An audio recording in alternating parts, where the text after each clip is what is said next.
Salam Habarim Brukim Habaim. Salam teman-teman, selamat datang. Nama saya More Arya Benasa atau juga dikenal sebagai Andre Widodo.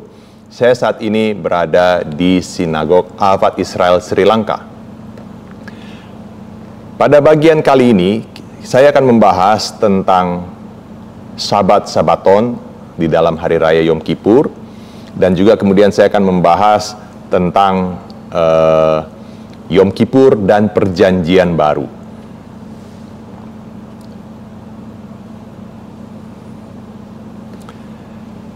Torah menyebut Yom Kippur sebagai sabatnya sabat atau yang disebut sebagai Sabat-Sabaton, di mana Yom Kippur itu adalah suatu waktu atau suatu saat semua bentuk pekerjaan atau melakah itu diberhentikan atau di stop, agar supaya neshama kita bisa fokus untuk kekudusan kepada Hashem, untuk melakukan pendamaian kepada Hashem. Ini dijelaskan pertama kali di Keluaran 16 ayat 23. Di situ dikatakan sebagai berikut, lalu berkatalah Moshe kepada mereka, inilah yang dimaksudkan Hashem, besok adalah hari perhentian penuh, ya. Sabat yang kudus bagi Hashem, maka roti yang perlu kamu bakar, bakarlah, dan apa yang perlu kamu masak, masaklah, dan segala kelebihannya biarkanlah di tempatnya untuk disimpan sampai pagi. Itu adalah tentang larangan untuk mengumpulkan mana di padang gurun pada saat hari Sabat, ya. Di situ dikatakan hari perhentian penuh. Kemudian yang kedua, ya, larangan ini dijelaskan juga di Keluaran 31 ayat yang ke-15. 6 hari lamanya boleh dilakukan pekerjaan, tetapi pada hari yang ke-7 haruslah ada Syabat, hari perhentian penuh, hari kudus bagi Hashem. Setiap orang yang melakukan pekerjaan pada hari Sabat, pastilah ia dihukum mati. Kemudian Keluaran 35 ayat yang kedua dikatakan 6 hari lamanya boleh dilakukan pekerjaan, tetapi pada hari yang ke-7 haruslah ada perhentian kudus bagimu, yakni Sabat, hari perhentian penuh bagi Hashem. Jadi harus ada hari perhentian. Kemudian yang ketiga, tentang hari raya Rosh Hashanah di Imamat 23 ayat 24.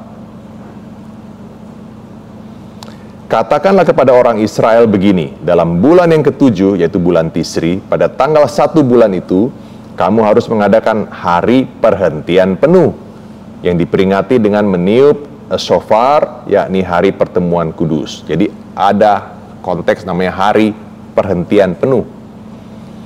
Kemudian, dalam konteks hari raya Yom Kippur, Imamat 16,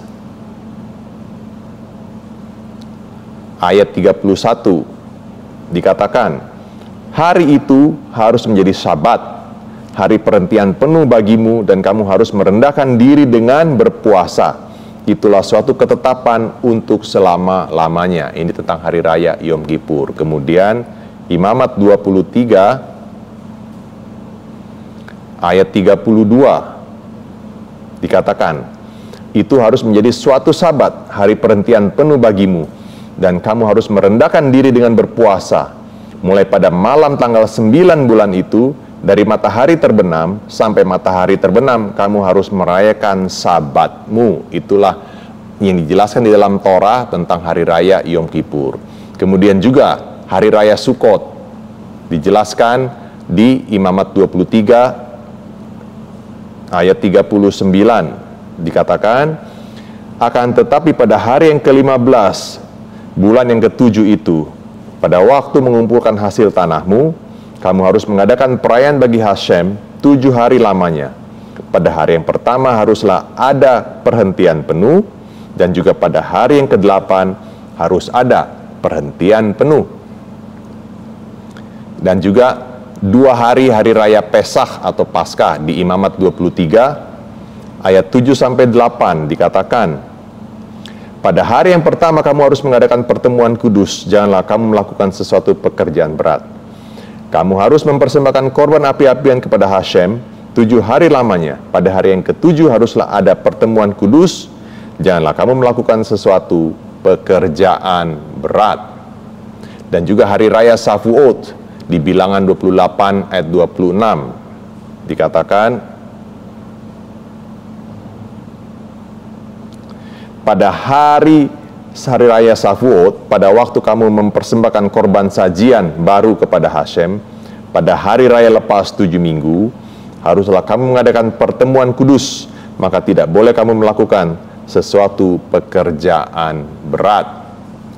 Berdasarkan Chazal atau bapak-bapak leluhur bangsa Israel melakukan pekerjaan-pekerjaan ya pada saat hari perhentian kudus yang tadi sudah disebutkan, selain daripada pekerjaan untuk menyelamatkan nyawa seseorang, ya, itu bisa membawa hukuman terhadap setiap pelanggaran, itu bisa membawa hukuman.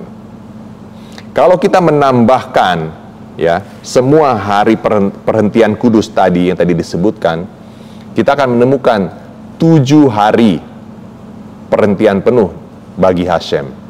Chazal menjelaskan bahwa hari raya Yom Kippur ini disebut sebagai Sabatnya Sabat karena berhubungan dengan Yom Hakados atau hari yang kudus. Talmud menjelaskan bahwa 7 hari sebelum hari raya Yom Kippur, ya, imam besar itu harus dipisahkan, harus dikuduskan. Ya, hal ini berhubungan juga dengan 7 hari ketika imam besar Harun itu dipisahkan atau dikuduskan dan bersama anak-anaknya untuk melakukan inaugurasi atau dimulainya pelayanan di Kemah Suci, tercatat di Imamat 8 ayat 23.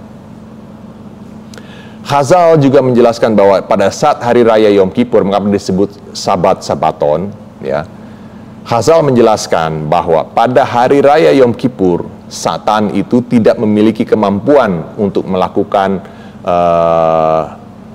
tuduhan atau menyerang bangsa Israel.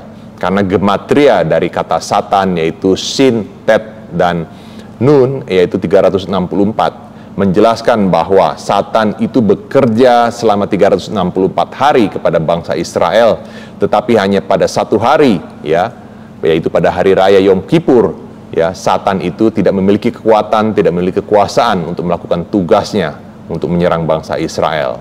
Seperti yang dicatat di dalam Talmud Babilonia, Traktat Yoma pasal yang ke-2a. Bahwa kita harus mengerti juga sebagai praktisi Mesianik Judaisme bahwa di dalam Masiah Yesua kita sebagai Mesias kita, ya, sebagai imam besar kita mendapatkan perhentian yang kudus.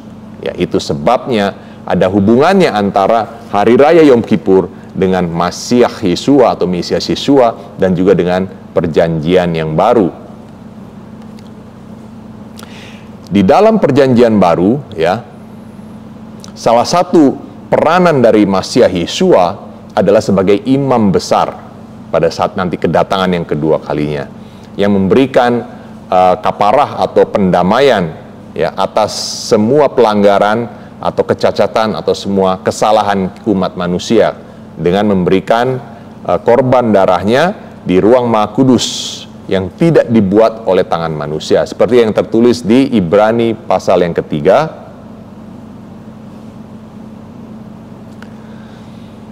ayat 1 sampai yang kedua. Sebab itu, hai saudara-saudara yang kudus yang mendapat bagian dalam panggilan sorgawi, pandanglah kepada rasul dan imam besar yang kita akui, yaitu Yeshua, yang setia kepada Dia yang telah menetapkannya, sebagaimana Moshe Rebenu pun setia dalam segenap rumahnya.